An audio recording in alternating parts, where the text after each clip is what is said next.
There's a quiet kind of pain that anxious minds carry. It doesn't scream. It doesn't collapse in public. It hums. Low, constant inside your chest. A rhythm you can't turn off. You wake up. Before your feet touch the floor, your body is already bracing, already preparing for loss. Not because anything has happened, because something might. You check your phone. No message. Your chest tightens. No one else sees it. No one else could. But you feel it. The brain's alarm doesn't care about evidence. It fires anyway. And your body listens. John Bowlby called this hypervigilance, a nervous system shaped by inconsistent love. You learned early that attention could vanish, so you became watchful, careful, ready. There's sadness in that, because you prepare for loss even while something is still here. A friend laughs. You're there. But you are also counting. Will they leave? Will they forget you? And that quiet tension never leaves. You sit in a room full of people. Everyone talks, laughs, moves on. You feel everything. You notice the pauses no one else sees, the weight behind casual words, the slight withdrawal of attention. Carl Jung called it sensitivity. The same imagination that notices pain can also notice beauty. But in a world that doesn't honor subtlety, that sensitivity becomes loneliness. Because people don't notice how much you hold. They don't see the invisible effort of staying present. They don't see that you have already rehearsed every possible mistake. They don't see the exhaustion in smiling while bracing. Because even joy becomes tinged with worry. Even moments of peace are colored with anticipation. You are with your loved ones, and your mind whispers, "What if they leave? What if I am not good enough?" Aaron Beck called them cognitive distortions, but these are not mistakes. These are survival. Your nervous system learned too early that the world could hurt you unexpectedly, so it never rests.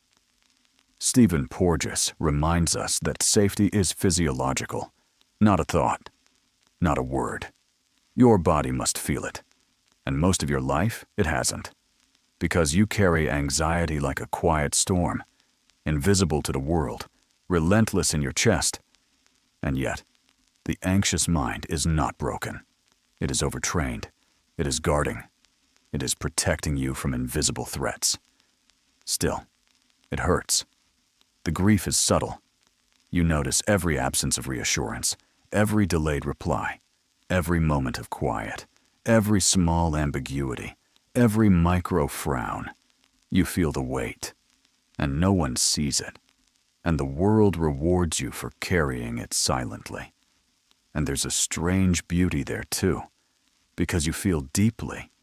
You notice what others miss. You remember what others forget.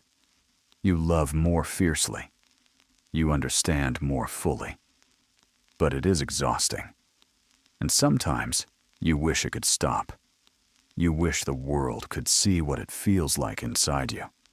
You wish someone could tell you, "I see you. I see the careful rehearsals, the quiet bracing, the preparation for pain that never came." And maybe that's all it takes, to be seen, to be understood. Even if just for a moment, because that's where healing begins. Not by silencing the alarm, not by thinking it away, not by pretending everything is fine, but by letting yourself feel the weight, by letting someone else witness it, by letting your body finally breathe.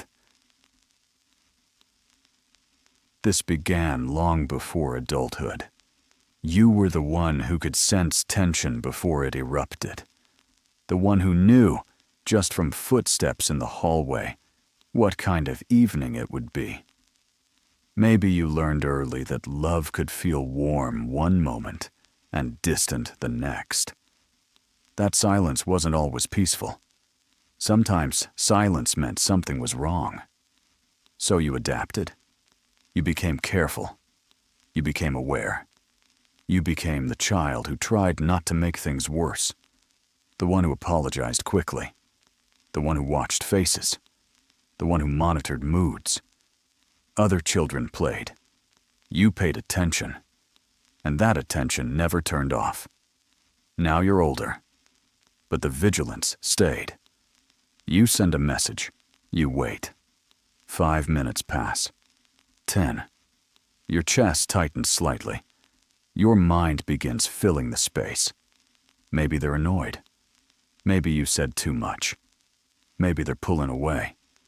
You don't want to assume the worst, but your body assumes it for you.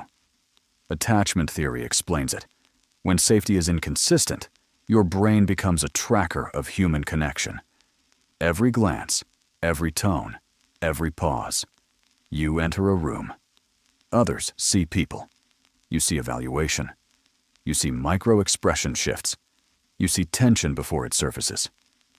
The pain of being misunderstood is subtle, but relentless. It settles in your chest. A quiet grief. You begin to dim yourself, to soften words, to smile when your heart wants to break, to stay small so others can feel comfortable. But the cost is heavy. The body remembers. The nervous system never stops bracing. There's grief in that. A slight silence triggers alarm. A delayed message triggers anxiety. A minor conflict sends a wave through your entire body. Your shoulders climb toward your ears. Your jaw holds things your mouth never says. Your stomach turns itself into a knot you can't untie. Polyvagal theory reminds us, the body needs cues of safety. Not words, not thoughts, not logic. Your body must feel secure. And most of your life, it hasn't. Because you know what it means to live inside anticipation. To feel everything before it arrives. To care too much. To notice too much. And the world rewards you for it. Calls you strong, mature, reliable. But no one sees the silent storm in your chest. No one sees the quiet exhaustion. No one sees a grief of loving deeply in a world that barely notices. Because you feel deeply. You care deeply. You notice patterns others walk past. You anticipate consequences others never consider. You see danger forming before it has a name. You read faces like maps of what people cannot say. You carry the weight of conversations long after everyone else has forgotten them. You love people while quietly preparing to lose them, because the world is always moving, and your body is always bracing, always rehearsing for something that may never come. But still, you notice beauty. You see what others miss. You care when others walk away. And here's the truth. The anxious mind is not broken. It is overtrained. It is guarding. It is protecting. And in the quiet moments, if you allow it, it can also be a source of wisdom. Sensitivity is not a flaw.